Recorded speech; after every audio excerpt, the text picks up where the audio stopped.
Welcome to the Retirement Made Easy podcast. I'm your host, Greg Gonzalez. My goal for the podcast is to help you live a better life in retirement by giving you the tools and information you need in a language that you can understand. As a financial advisor in St. Louis, Missouri, I am so blessed to have clients in almost 20 different states across the country. And with all of those clients, we help them plan for a successful retirement that they define and they envision. And we just kind of help fill in the gaps as we go and use prudent strategies to get them to where they want to go. And with that, with having so many different conversations throughout the week, we're able to bring a lot of these questions and a lot of these concerns that our clients have, because if someone is, let's say, 60 years old and is turning that corner towards retirement, they're going to have a lot of questions. Some people even have a lot of concerns and anxiety when it comes to this next chapter of their life that we all call retirement.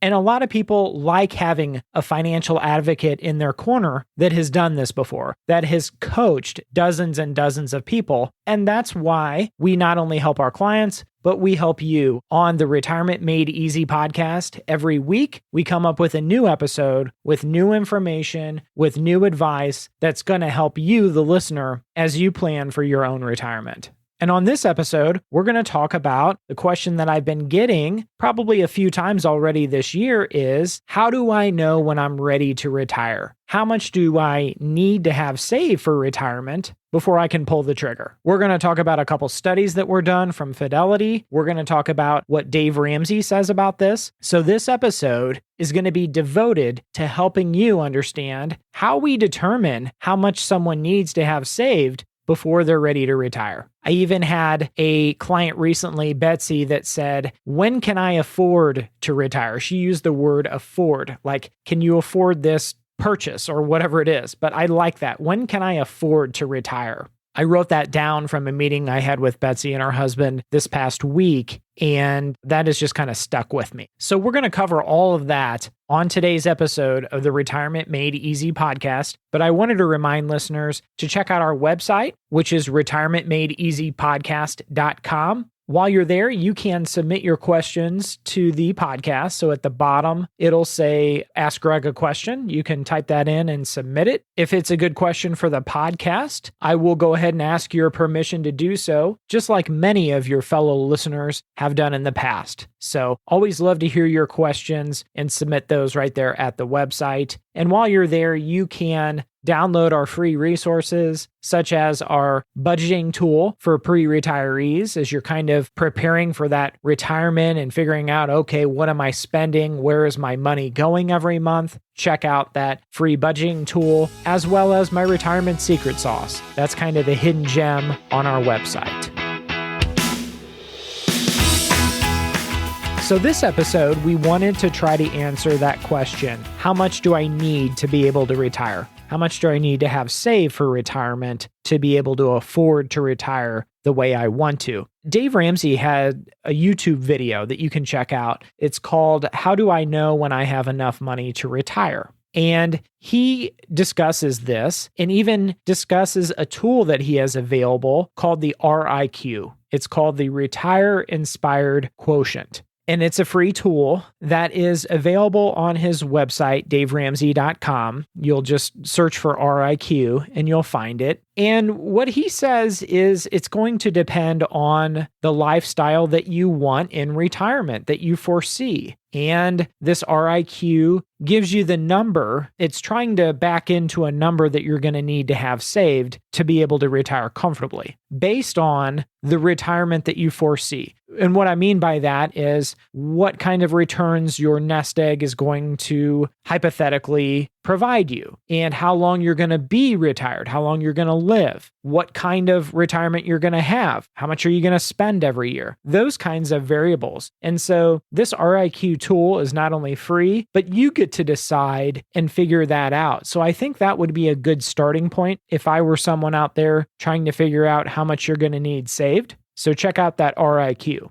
And I think, especially on that video that I had mentioned on YouTube, Dave does a good job of kind of saying that it's not going to be a one size fits all for everybody. It's going to depend on your personal situation, how much you like to spend, how much you want to give, and the lifestyle that you envision for yourself in retirement. A perfect example of that is, let's think of a couple that really, really likes to travel. Well, traveling is expensive. So if their goals in retirement are to travel to all 50 states and to do some extensive spending and traveling and seeing the world, they might need a larger nest egg than someone who maybe has a very modest lifestyle and likes to kind of stay around home and kind of enjoys the more simple things in life. So yes, we've got to be careful about these rules of thumb because they're not going to apply to everybody, but I guess they're a good starting point.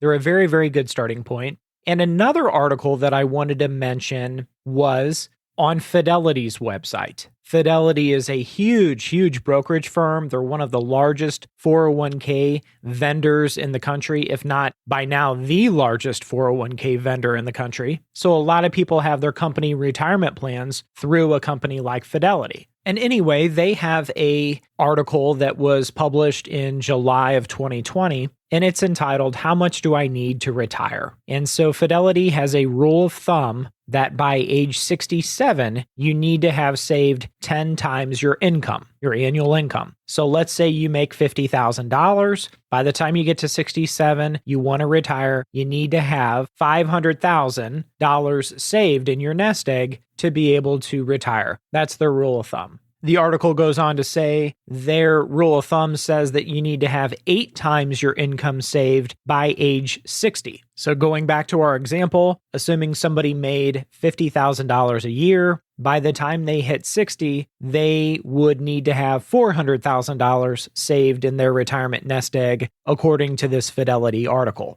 So you can kind of do the math in your head and say, okay, either if you're 60, take 8 times your annual salary, your annual earnings, and see if you're on track. If you're closer to age 67, then you would take 10 times your income to see if you have that much saved in your nest egg. But the article goes on to say that one of the difficulties of planning for retirement is we can't always choose when we retire. Our health sometimes dictates when we retire, and also job availability in our working later years of life. Also, I'll bring up, whether people want to admit it or not, I see it with my own clients who are crossing that bridge into retirement. There is age discrimination in this country. Oh, I know there's a lot of people that say, oh no, there is age discrimination in this country when it comes to employing people who are in their 60s or even 70s. So the opportunities that are available may be kind of slim pickings when someone is in their 60s or 70s. It's just what we see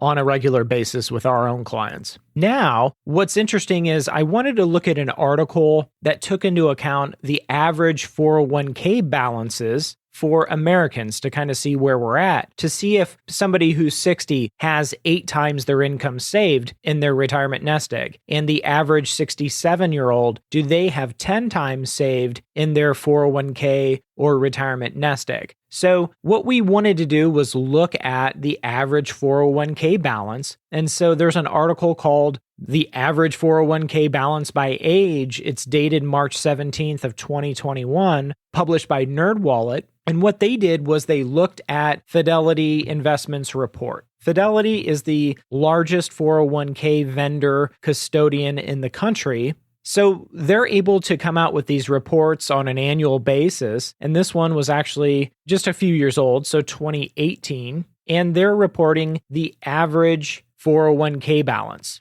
And not only that, they even broke it up into age bands. So for someone who's 50 versus in their 60s, where does the average balance stand? So Fidelity reported that in 2018, the average 401k balance was $103,700, but the median average, so that is like kind of the middle balance between the highs and the lows, was just $24,500. So people are very, very behind when it comes to saving for retirement. Then the Fidelity went on to say that, okay, looking at the age band of ages 60 through 69, the average 401k balance was $195,500. But that was heavily tilted upwards because of the big balances, but the median 401k balance was only $62,000 for the age band of 60 to 69. So if we know the Bureau of Labor Statistics in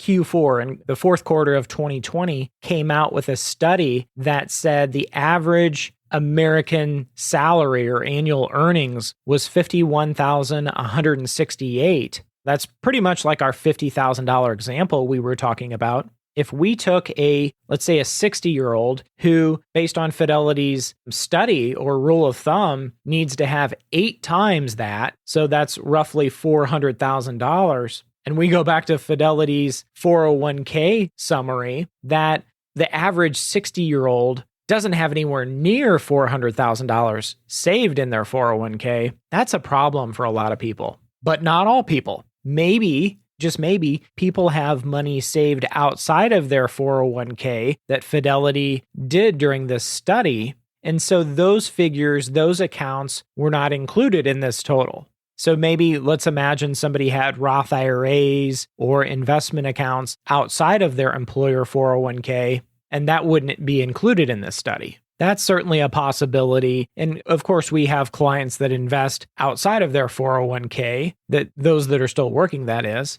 But certainly there are many people out there that have the 401k as their only retirement savings vehicle. Maybe they're getting the match and they're contributing every single paycheck. Now, there's one thing I want to bring up about this rule of thumb that Fidelity came out with, and I don't necessarily agree with it for a lot of scenarios. I'll give you a perfect example. Missouri teachers have one of the best run pension systems in the country. We have clients that are retired teachers from the state of Missouri, and their pension makes up 70+% of their salary when they were teaching. And it's based on their best 3 working years. And teachers don't have 401ks because school districts are not for profit, right? They're not corporations. So they have what's called a 403B plan.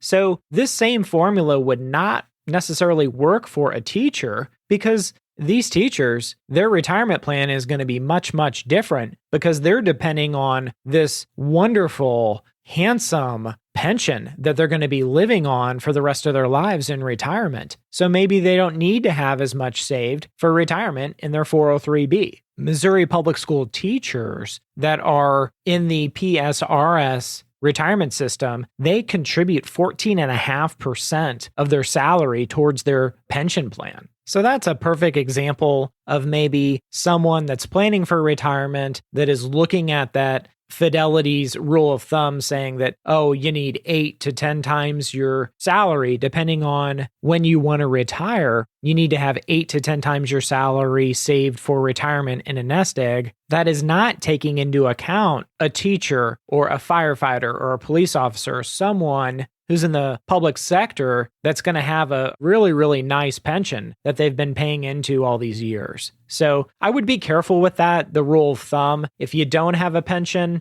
certainly it would be more applicable. But that's not to say that there are some people out there that want to have a higher lifestyle in retirement. And maybe for those people that want to do a lot of traveling, a lot of giving, a lot of time and money spent on hobbies and entertainment in retirement, maybe those people need to have, instead of 10 times their salary or 8 times their salary, maybe they need to have somewhere between 12 to 14 times their salary. You really have to take it on a case-by-case basis and determine what are your goals in retirement and what is the money that's really going to be needed to fund your retirement to allow you to accomplish those goals and live the retirement of your dreams without ever getting down the road and not having enough money to continue. In my opinion, the whole idea of your retirement nest egg, and Dave Ramsey talks about this a lot, is to get to a point in time where you can simply live off of the money it creates, your nest egg creates, the interest, the dividends, and so forth, without dipping into your principal and spending through your principal.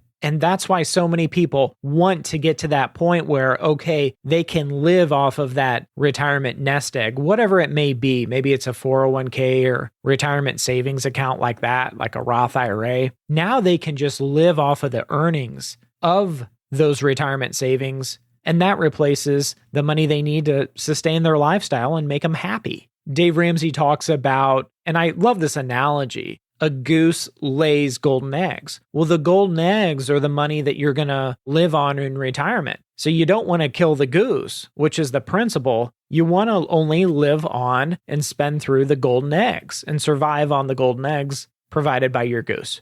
And that's what many of our clients that end up finding us and calling me or emailing me, really what they're trying to do is they may be on the verge of retirement and they're trying to best position their retirement nest egg to provide the income that they need to live off of in retirement. And they want to make sure, they want to double check that they have enough saved for retirement to be able to do the things that they want to do. Or they want an honest opinion to tell them, hey, you might consider working 12 or 24 months longer and doing X, Y, and Z, which in turn will put you in a lot better situation to be able to retire. If you're one of those people, I'd love to be a sounding board for you. There's no commitment required on your part, but let me know. We can make that available to you. We can start that conversation. And really, that's just part of the process that we have, helping people walk a safe bridge to the other side, which is retirement, the good life. So I'd love to make myself available to be a sounding board for you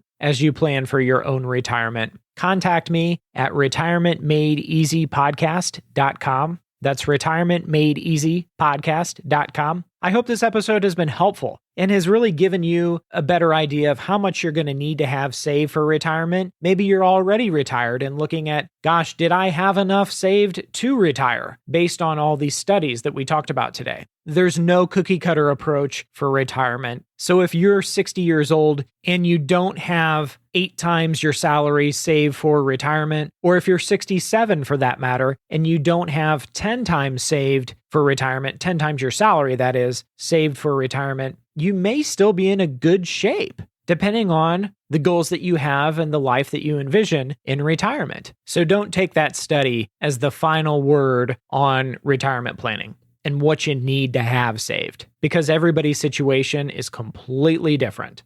I'm Greg Gonzalez. I'll catch you on another episode of the Retirement Made Easy podcast. And remember, always dream big.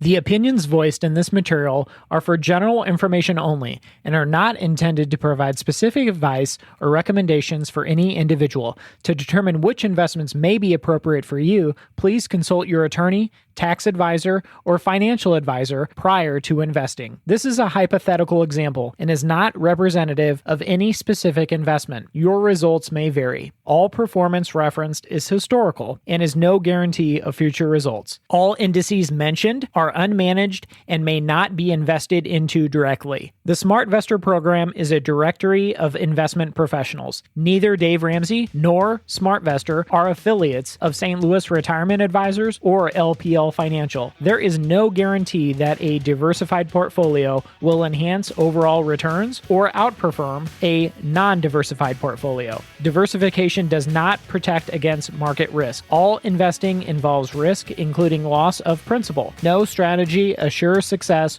or protects against loss. Securities and advisory services offered through LPL Financial, a registered investment advisor, member FINRA, SIPC.